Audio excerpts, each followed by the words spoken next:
Greetings, fellow humans. Katrina here. Quick disclaimer, I'm a professional, not your professional. Nothing I'm about to say should be taken as medical, legal, or otherwise advice. This podcast is purely for education and amusement. That is it. Disclaimer over.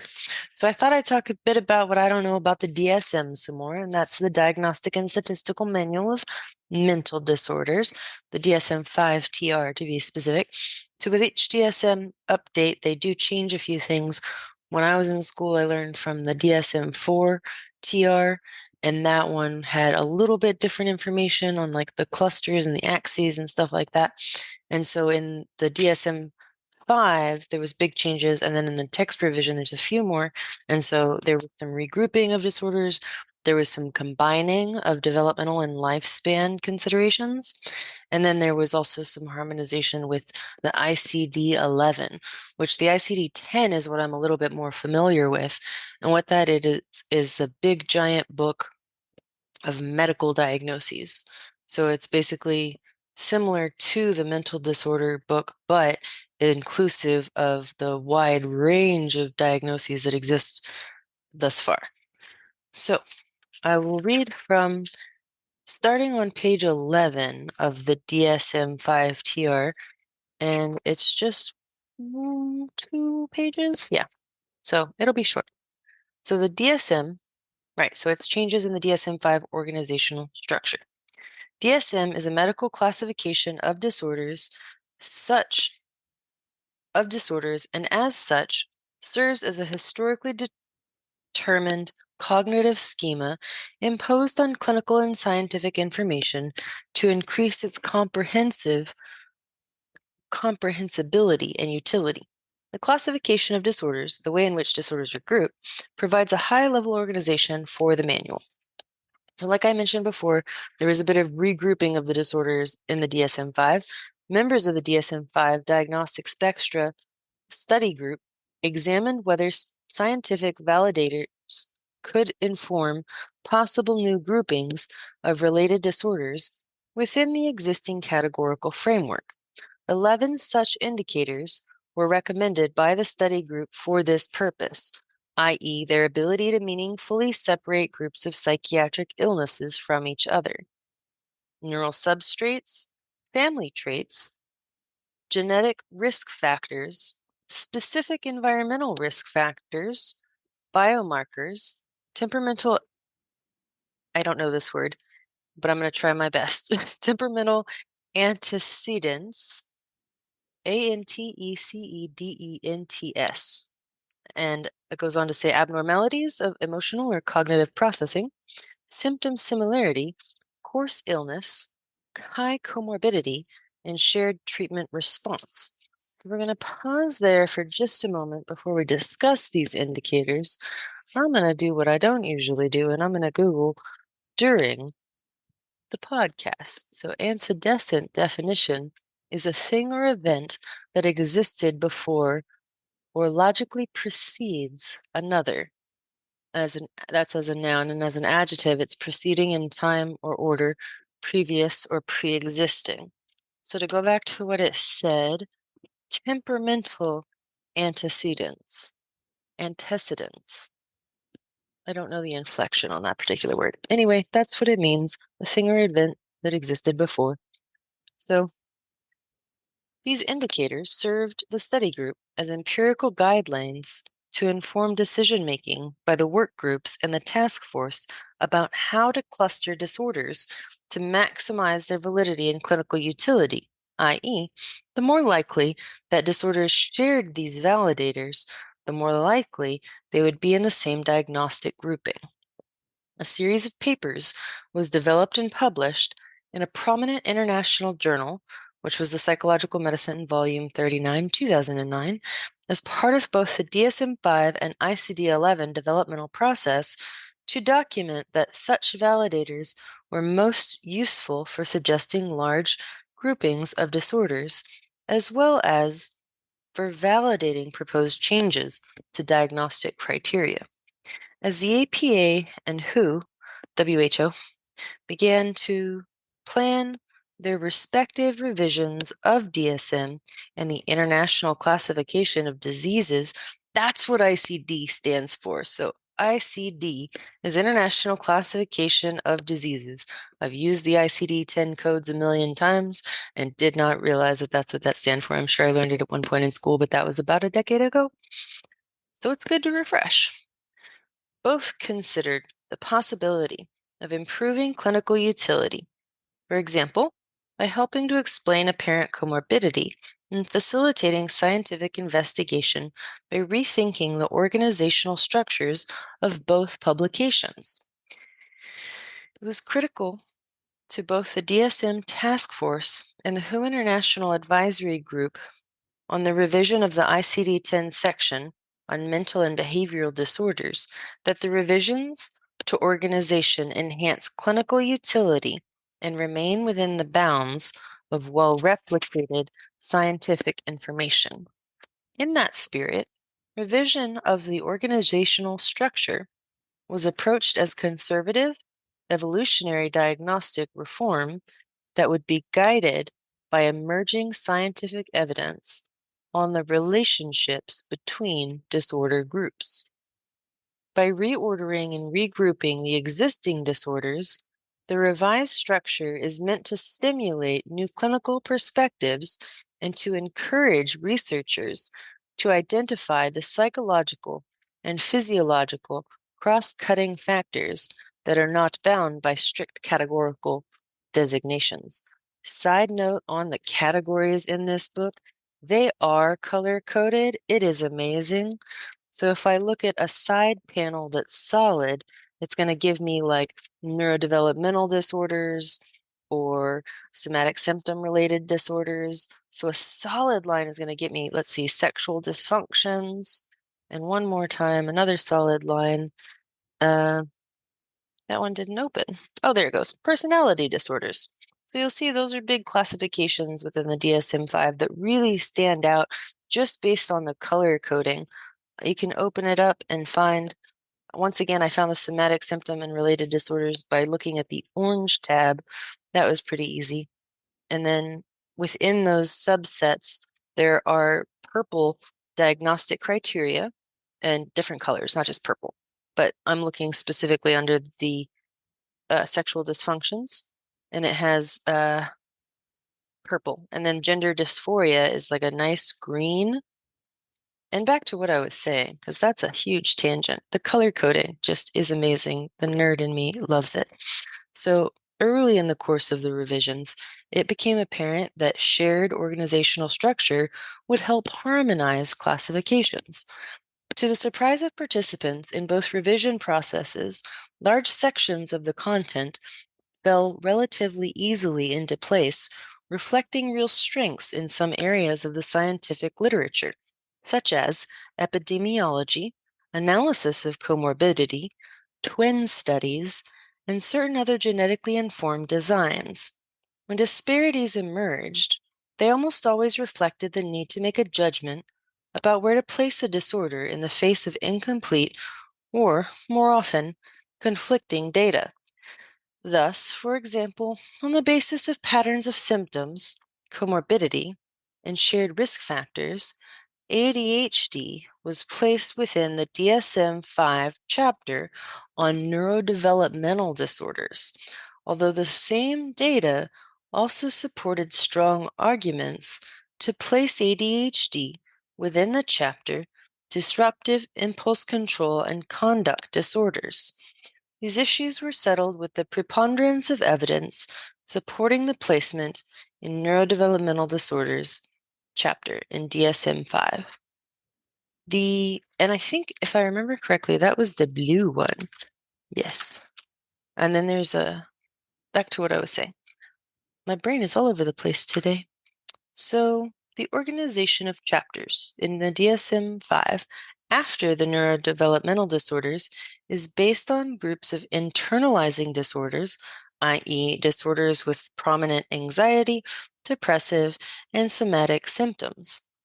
Externalizing disorders, i.e., disorders with prominent impulsive, disruptive conduct, and substance use symptoms. And neurocognitive disorders and other disorders. It is hoped that this organization will encourage further study of the underlying pathophysiological processes that give rise to a diagnostic comorbidity and symptom heterogeneity. Heterogeneity. I think that means, I'm not going to guess, but you can Google it. Heterogeneity.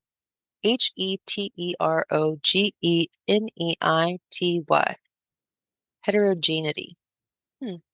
Furthermore, by arranging disorder clusters to mirror clinical reality, DSM-5 should facilitate identification of potential diagnoses by non-mental health specialists, such as primary care physicians. Despite the problem posed by the categorical diagnoses, the DSM-5 task force recognized that it would have been premature scientifically to propose alternative dimensional definitions for most disorders. The organizational structure is meant to serve as a bridge to new diagnostic approaches. The organizational, I already said that. Right, so to bridge new diagnostic approaches without disrupting current clinical practice or research.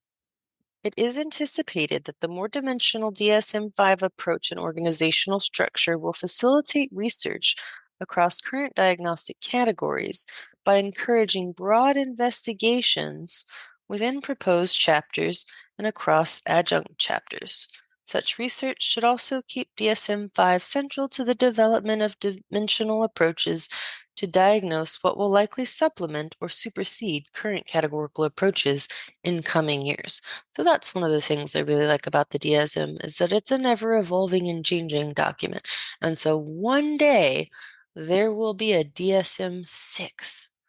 And I wonder how much larger it will be, or if it'll be smaller. Maybe they'll drop a few things that aren't necessarily disorders anymore, or add a few things that we'd never thought of before. Combining developmental and lifespan considerations.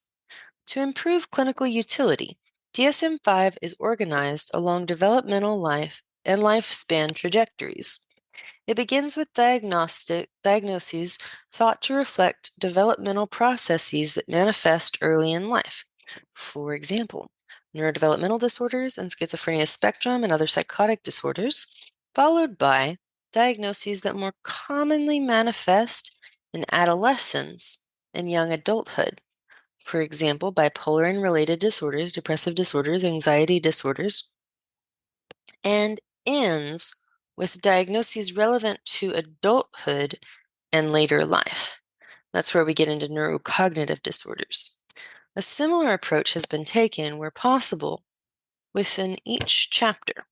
This organizational structure facilitates the comprehensive use of lifespan information as a way to assist in diagnostic decision-making. So, for example, I do believe that you cannot diagnose a child with a personality disorder. I think part of the, I don't remember this specifically, so I don't want to say that. But I don't think I've ever seen a child with a personality disorder diagnosis. So I don't quite recall if that's a specific criteria or not. I know conduct disorder has a specific age range. And then under post-traumatic stress, there are different criteria for under the age of 6. And so developmental considerations are important.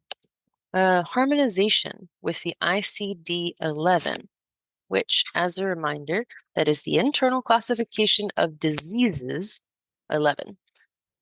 The groups tasked with revising the DSM and ICD systems shared the overarching goal of harmonizing the two classifications as much as possible for the following reasons.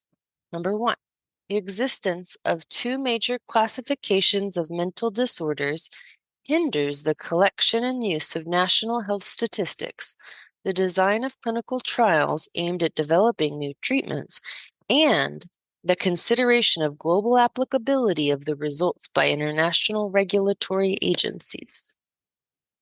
Number two, more broadly, the existence of two classifications complicates attempts to replicate scientific results across national boundaries.